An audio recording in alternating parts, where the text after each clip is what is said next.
Hello guys! Welcome po sa Encourage 888. Ang reading nito ay para sa entertainment at personal na reflection lamang.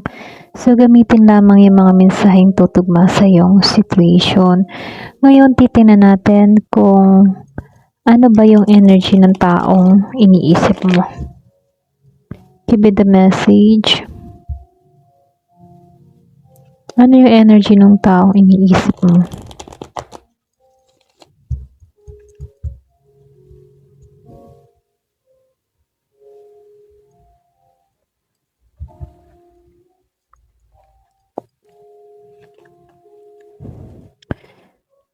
Meron ka ditong the Lovers Reverse, Ace of Pentacles, Knight of Wands, Ten of Swords, Three of Pentacles, then Judgment. Meron ka din ditong the Hermit,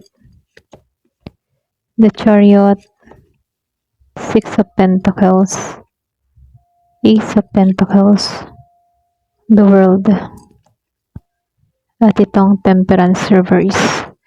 So dito meron akong nakitang Gemini, Virgo, Taurus, Capricorn, Libra and Aquarius. Meron din akong nakitang Scorpio, Cancer and Pisces.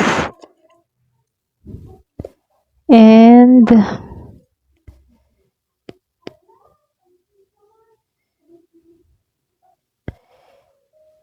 Taurus, Virgo, and Capricorn. So, halos lahat andito naman wala kasi Virgo. Si Leo. Iba sa niya, Year of the Horse, Year of the Dog. Okay, start na tayo. So, dito yung situation ng taong ito patungkol sa'yo, lumabas to. Si the Lovers Reverse at si Ace of Pentacles Reverse. Kung titingnan dito, merong disconnect sa inyong dalawa. Kumbaga, merong hindi balanse sa inyong dalawa. Meron akong nakitang may feelings or connection pa, pero alam mo yon, hindi naman niya alam kung paano ka haharapin dito. Kung titingnan dito, mali yung choices na napili ng taong ito. Nagsisi siya rito, okay?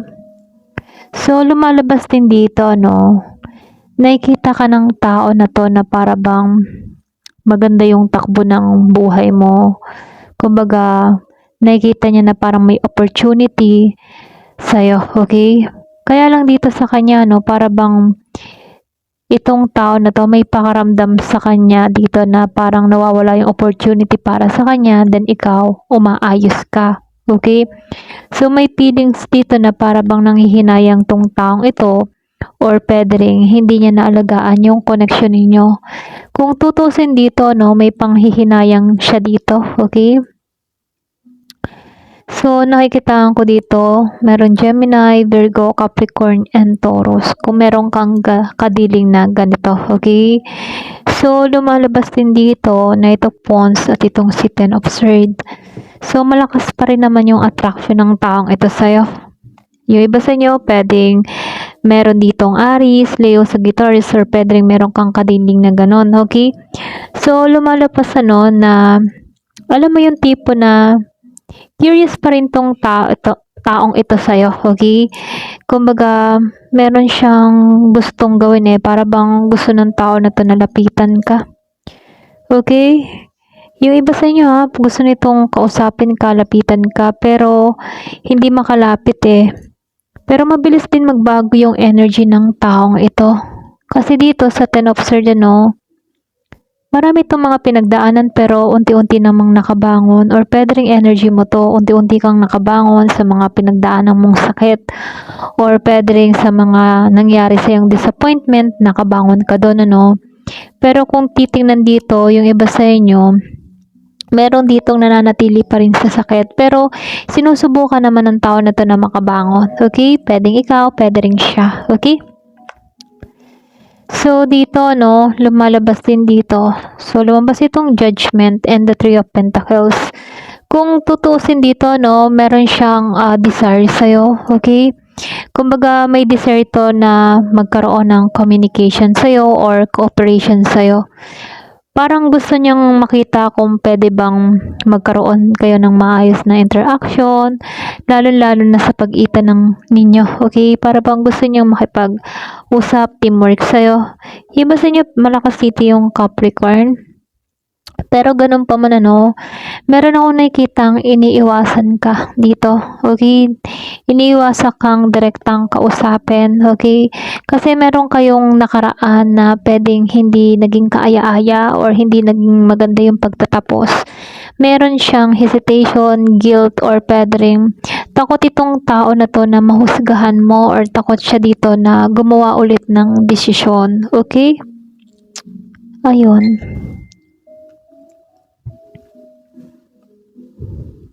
So, the Chariot and the Hermit reverse, ano, kung titingnan ano, itong taong ito, hindi siya comfortable ngayon. Lalo-lalo na yung pag-iisa niya rito. Okay? Pwedeng meron kang tao dito na para bang tahimik siya, pero internally, ano, para bang ang daming gumugulo sa isipan ng tao na to. Kung baga, itong tao na to, hinahanap-hanap pa rin niya yung connection ninyo. Okay? Hinahanap-hanap ng tao na to na mapansin mo pa rin siya rito. Malakas yung Virgo, meron din ako nakikitang Leo, Cancer. So, lumalabas dito, no, meron ako nakikitang nagpapatuloy, pinipilit niyang kontrolin yung sarili niya dito. Gusto niyang hawakan yung sitwasyon dito, pero ang nangyayari dito, hindi niya makita okay? Gusto niyang hawakan yung situation. So, gusto niyang makita, ay yung bang tipo na gusto ng tao na to na hindi mo makita na apektado pa rin siya sa'yo, okay? Ayaw niyang pahalata, ayaw niyang ipakita na affected pa rin siya sa mga nangyari sa inyo, okay? Para bang tinatago pa rin ng tao na to yung kanyang nararamdaman. So, lumalabas ano, Six of Pentacles and the Ace of Cups. Reverse. So, dito nasa Six of Pentacles, may energy ng pagbibigay or pwede ring pagtatanggap, yung give and take, ano. Posible na isip ng tao na to na dapat pareho siyang naging mapagbigay din sa'yo. Taurus energy. So, meron din akong nakikitang Libra. So, para bang itong tao na to, iniisip niya na dapat naging patas ako sa'yo. Ganon. Yun yung gustong gawin ng tao na to. Para bang meron siya na pagtanto-tanto na parang hindi naging fair ang lahat. Ganon. So, nakikitaan ko dito, meron ditong lumayo or pwede rin nawawalan na ng amor or nawawalan ng gana. Yung iba sa inyo pwede ng lamig or pwede rin, alam mo yun, wala ka nang maibigay dito. Okay, na oras, attention. Yung iba sa inyo, para bang nagbago yung nararamdaman mo sa taong ito. So, ito lang nakikita ko dito, no? So, dito, no, lumabas itong si The World at itong si Temperance reverse. Kung titingnan, ano, malaki yung realization na nangyari sa taong ito. Kumbaga, para bang may isang chapter dito na kailangan na talagang magtapos sa inyo. Excuse me. So, nakikitaan ko dito, no, meron ako nakitang nagpapatuloy pa rin na mag-moving forward. Pwedeng merong distansya sa inyo. Yung iba sa inyo, pwedeng meron ditong nasa ibang bansa or meron kang kadiling na nasa ibang bansa. Meron ako nakikitang Taurus energy and the Leo energy, no? So, nakikitaan ko rin dito, no? Kung titingnan dito, hindi balanse yung emosyon ng taong ito. So, lumalabas, meron siyang gusto gawin. Pero kung tutusin, gusto ng tao na to na lumapit sa'yo. Minsan naman, yung iba sa inyo, gusto yung lumapit, tapos minsan gustong umiwas. Alam mo yun, napaka-mix yung emotion ng tao na to. Hindi niya alam kasi kung ano ba yung tamang approach para sa'yo. Okay? So, dito, no, nakikitaan ko rin dito itong si Nine of Swords at itong si The Moon. Kumbaga, no, sa Nine of Swords, para bang gumagaan din yung mental pressure mula sa taong ito. Kung dati parang sobra siya nag-overthink or sobra siyang apektado sa mga nangyari. Ngayon, nakikitaan ko dito, sinusubukan naman ng tao na 'to na pakawalan yung gano'ng emosyon, okay? Pero kung tutuusin, lumalabas pa rin na meron pa ring confusion na nararamdaman itong taong ito. Malakas yung Scorpio, puwedeng Year of the Dog yung iba sa inyo. Meron din akong nakikitang Gemini, Libra, or Aquarius, okay? So, lumalabas hindi pa lubos na naiintindihan yung sarili niyang feelings dito. May fears, may doubt, or puwede ring may mga bagay 'to na hindi ba pinapakita ng buo, okay? So, marami 'tong nilihim sa'yo, yung iba sa inyo. Or puwede ring alam mo na itong person mo marami talagang nilihim sa'yo, okay? Yung iba sa inyo, alam mo yon. So, lumalabas din dito si King of Swords at si Ten of Pentacles. Kung titingnan sa King of Swords, nagigitong logic sa sitwasyon. Hindi niya pinaiiral yung kanyang emosyon, yung iba sa inyo. Pwedeng meron ditong air sign, Gemini, Libra, or Aquarius. Kahit meron siyang emosyon dito, gusto niyang mag-isip muna kaysa kumilos, okay? So, lumalabas dito, nakikita niya dito yung value mo, yung halaga mo. Nakikitaan ka ng tao na to na pang long term, nakikitaan ka ng tao na to na, alam mo yon, ikaw yung masasabing stable na connection. Naiisip niya dito na yung security pagdating sa'yo, yung masasabing commitment talaga. So, nakikitaan ko dito, maaring marami tong gusto mangyari sa'yo. Gusto niya dito na maayos na yung situation ninyo, okay? So, nakikitaan ko dito, ang dami niyang gusto mangyari. Ayun, kumbaga gusto lang ng tao na 'to na maging maayos yung future ninyo, okay? So, dito, lumalabas sa Six of Wands and the Strength Reverse. So, lumalabas meron siya mga insecurity dito. Hindi maiwasan, lalo't lalo na nakikita ka niya na maayos ka, okay ka. Para bang may pakaramdam siya dito na parang hindi siya nanalo sa situation ninyong dalawa. Kumbaga, ikaw, nakuha mo yung validation na hinahanap mo sa iba, okay? Samantalang siya, gusto niyang makuha yung validation mula sa'yo, okay? So, maaaring may ego pa rin tong taong ito. So, meron akong nakita, Leo, Year of the Horse, yung iba sa inyo. So, nakikitaan ko rin dito, ito yung nagpapakita na itong tao na to, mahina siya pagdating sa kanyang emotion, okay? Hindi niya kontrolado yung kanyang nararamdaman dito. Maaring itong tao na to, para bang pinipilit na lang niya yung sarili niya na, alam mo yon, yung huwag bumigay sa kanyang nararamdaman, okay? Pero kahit anong gawin niya, pagpipigil sa kanyang sarili, lumalabas at lumalabas pa rin yung attraction sa'yo, okay? Lumalabas pa rin yung curiosity sa'yo, okay?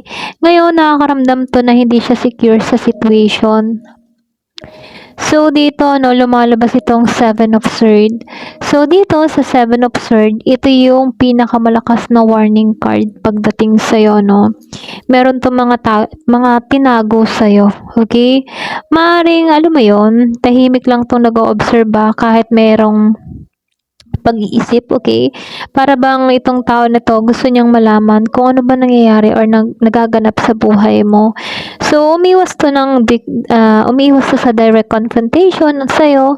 Mas madalas tong nag-uusisa or inaalam kung ano yung nagaganap sa buhay mo. So, meron tong way kung paano ka alamin, kung paano niya malaman kung ano nagaganap sa buhay mo. Pwedeng through social media, pwedeng through friends of friends, mga ganyan, or pwede rin sa kaanak, na close sa kanya at close mo, ganun. So, pwede rin nakiki-check sa mga social media platform, ganyan. All TikTok, Facebook, or sa kung ano mang pinag-uploadan mo ng mga video mo or picture mo, okay? So, nakikitaan ko dito, hindi siya, alam mo yun, yung tipo na completely detached sa'yo. Kasi kung tutusin, andun pa rin yung attraction sa'yo. Hindi mawawala, Pwede ba sa'yo talagang sobrang paganda ka ng paganda, Kasi lumalabas at lumalabas pa rin yung attraction pamula nung last reading ko, Kumbaga, Yung iba sa inyo, pwedeng karamihan sa inyo, mas inaayos mo yung sarili mo, mas nagigi ka ngayong attractive, okay? Mas nakatuon ka sa mga alindog na pag-aayos sa katawan, ano? Yung iba sa inyo, or pwedeng meron kang inaayos din sa mukha mo, okay? So, pwede iba sa inyo, nagpapaputi, nagpapapayat, or something na ganun. Kaya dito, lumalabas na talagang andun yung attraction, lumalabas din dito yung, alam mo yun, yung pagsisisi. Kaya dito, malakas yung tendency na tinatago niya or kinokontrol niya yung kanyang nararamdaman para hindi halata, okay? Na apektado pa rin siya sa'yo. Ayun, ito lang nakikita ko. Ayan. Thank you for watching. Love and peace.